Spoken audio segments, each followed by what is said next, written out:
Good morning. Ngasi se nomaijing numit ko nomaijing numit ki card ki message apiteng yeminira se ko nomaijing numit ahambada number se 156 lere adudga color da na khoi gi pink color shin na bibe ko pink su ya yellow su ya budi ya ko nomaijing se hadi yellow orange ke ka su dum ya budi ya tar su hadi pink yellow orange gum ba se dum para dum shin na bibe shin na bibe ya ko aduga amana chak thong bada sum ke no ma sum hapa hana ko nomaijing gi oibanina akoina hapa ya ba se ke no oina ko chini angang basi katang happy be ko hadi chak thong ba khopa matam da ko cheng shu bada adu du ma leire adu aham bada khoi gi card message yeng minara se du ga timing a phaba sai pai di nga se ko nga si gi na timing a phaba kai lege ha bado adu du ma su yeng minara se ko adu card se nukti gi lok thok pa du mai na ko hadi 3 cards katang lok thok se ko sidai ko card number 1 card number 2 and card number 3 ko hadi aham ba card se da leire ani shu ba card se da leire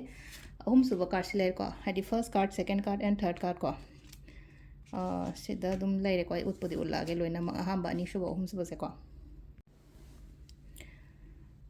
ahamba khan ba yenga se ko ahamba first card se strength lai ko slai se ko adu dun hari ai ngasi keno ma chatoi ne tawdoi ne na khallaga di ko hari ai na chatori ba thabak to hari yamna confident leina chatlo hai ko sida ko confident leina chatlo hari ai na tawdori ba khoter be thongna layo hari thaba ama taw matam da ko ai ngamgani ai do adu do mai pa kani hai bai ko adu ga adu mi ai na ngang matam da su mi na dum tabi gani ko hari mi na respect leina taba oina oiba do hari ai ngon ai na hai dori ba ai na ngang dori ba pot se mingonda dum mi na taning ba khopa sum oi gani ko adu ma leire ko adu hari isam samna habada har ko sa ngasi aina chatke na khaliba poto haidar positive energies amaga loina na confident laina chatpa ko ahamba card khan bangai gi ona haragadi ko ani suba ko ani suba je le ko khanjana raga gumba le ko sida khanjana raga su le adu ga kainom su ngai raga le ko haidi ngai le pot se engonda